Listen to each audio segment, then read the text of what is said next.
Hey guys, Adam Rose, Vice President and Senior Loan Officer of Western Ohio Mortgage here in Sydney, Ohio. Today is another episode of the Mortgage Guy Podcast, and today we're going to talk about what's been going on over the last week or so at the NAC. We had the distinct pleasure of joining other representatives in our industry at the National Advocacy Conference in D.C., but we're going to do an update on that, what happened there, as well as this past weekend. I had advertised it and talked about it on the podcast before. We had our Affordable Housing Summit. It had a great turnout. It was a great event, a ton of people there, and it was just great to see some of the faces and how surprised they were about the process. They can actually do it. Gave some people some hope. It really did, and I thought it was great. So next year, we'll be having it again. And we're going to start prep work this summer for it, and it will be brought to Dayton because I am the incoming president for the Ohio Mortgage Bankers, which will start in May, and I get to decide where it's going to be. So it's going to be a little bit closer to home for us. So Dayton, here we come. And so we'll get that stuff out there, and we'll get that set up and get that advertised probably this fall so we can help some of our local home buyers here in the market. So anyways, NAC, National Advocacy Conference. So day one. So we get to D.C. Day one's really just about helping our state organization it was a little bit of a snooze fest. All right, that's be honest with you. But we got some good tips, and we're going to bring that back to the association, see if we can improve our membership, improve our involvement in the communities, and get more involvement with everyone. Day two, prep day. All right. So on this, think of it as a normal conference, right? You have speakers, you have all this stuff, you're learning a few things. Day two is a lot of prep work in regards to what you're going to be doing on the Hill, how you're going to talk to these people, some of the topics involved. So these are just talking points. There's about 16 issues that are really kind of going through right now that we were trying to push. I think two got the most attention, and we're going to talk about that here momentarily. But we did get to hear from Scott Turner, who's the Secretary of HUD. Great speaker. Looks like he's trying to take HUD in a different direction. He has open ears about changes and what can be done to improve HUD. And again, for people that are watching this that don't know, HUD is Housing and Urban Development. They're in charge of FHA, but obviously they have different arms and additional things that they do outside of residential financing. Like we had some multifamily guys in our group that were talking to some of our reps as well. And when I say multifamily, I'm not talking 1 to 4 unit. I'm talking 5+ units, apartment complexes that HUD can give grants to help facilitate lower income housing, workforce housing. I didn't even know this, but they also participate in the assistance of funding assisted living facilities, nursing facilities, hospitals, stuff like that. I didn't even know that. So that's something I learned. But anyways, we got to hear from Scott Turner, Tom Tillis, who's a senator out of North Carolina, Mark Warner, another senator out of Virginia, Lisa McClain, who is a representative out of Michigan, Richie Torres, which I thought was a great speaker, is a representative out of New York, and Elizabeth Warren, senator of Massachusetts. Anyways, we were mainly there to hear them talk about housing-related issues, how to fix it, what they're doing, and let's be honest, I mean, they're not doing a ton, right? They're just not. It's politics as usual. They talk. There's no action typically. There are a few good things that they're trying to work on, and I do believe that most of the issues are bipartisan, right? They're working together on this, which is a good thing. Housing is not a political issue. It really should not be. But overall, some good information about what they're trying to do. We'll just see if it gets there. So I want to move on what we were able to accomplish. So on Wednesday, we did go to the Hill.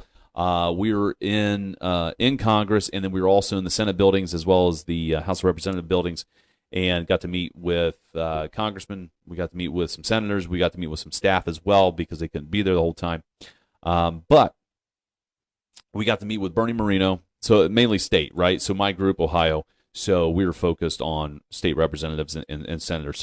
So we got Bernie Moreno, we got John Husted's office, we got Rep. Beatty out of the Columbus area, and we also got Jim Jordan's office as well, and got to meet with all of them, talk about the issues at hand. Again, these are just the talking points here in this, but there's a lot. But the main things that I feel was actionable in regards to our talking points and some of the policies that we're trying to push through is two things. One, let's hit the Veterans Assistance Servicing Purchase Program, okay? VASP for short. The reason this is such a big issue is when, and FHA is a perfect example of this, they already have something in place. VA does too, but it's about to expire, and this is the only option they have at the moment. So let's say you buy a house, 12 months down the road, you have some sort of financial loss, something happens, you get behind on payments, right? And you go in for a modification or what have you, there's loss mitigation there, right? Able to get access to monies, sometimes they tack it on the end of your loan balance just to get it paid in ahead or up to par, right? And we'll just get it to current to keep you in the home, right? No one wants to do a foreclosure. They don't have no interest in it. And then they just move on their day until they get back on their feet. Well, the VA has something called VASP, all right? Again, Veterans Assistance Servicing Purchase Program. So if they get into any sort of trouble, right, there's an option there to assist them until they get back on their feet.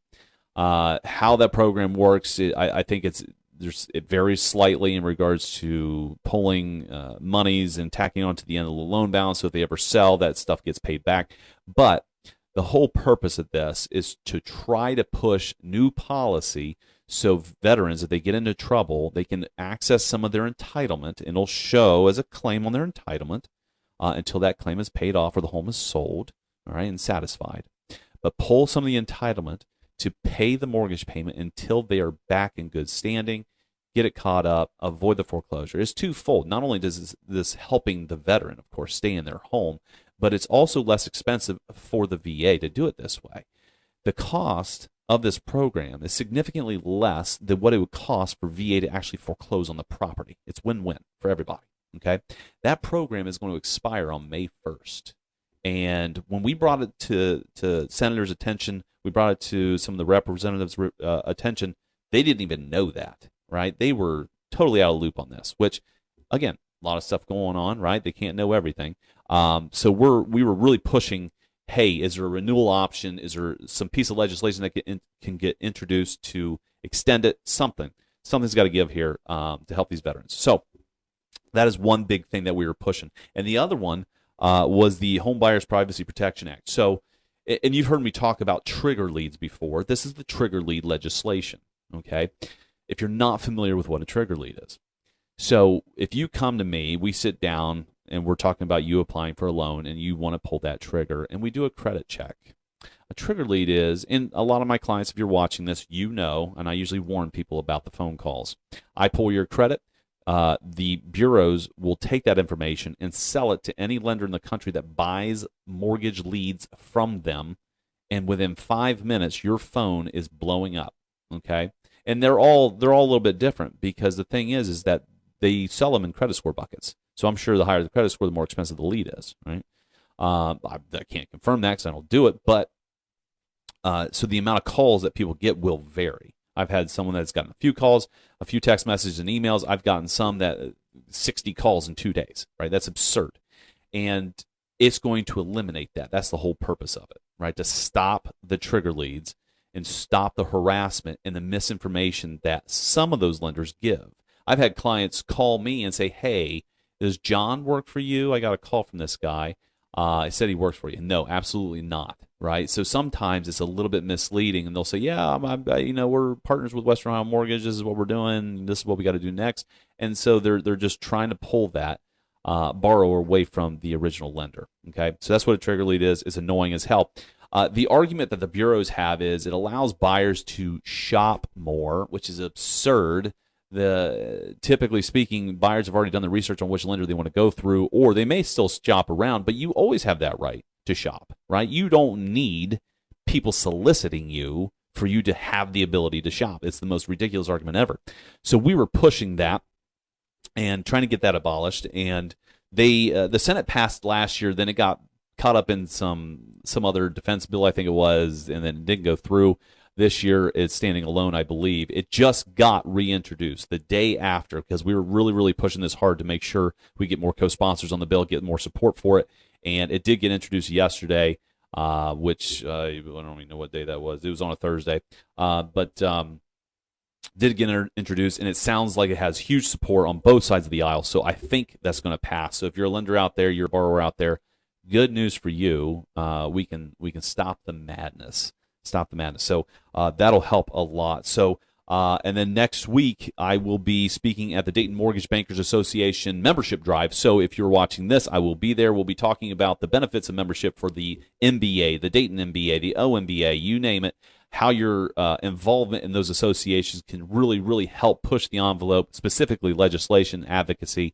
The bigger the numbers that we have, the more our voices are heard. Just remember that. But that's what I got for you guys this week. I wanted to give you that update. A lot of stuff going on. The market all over the place, right?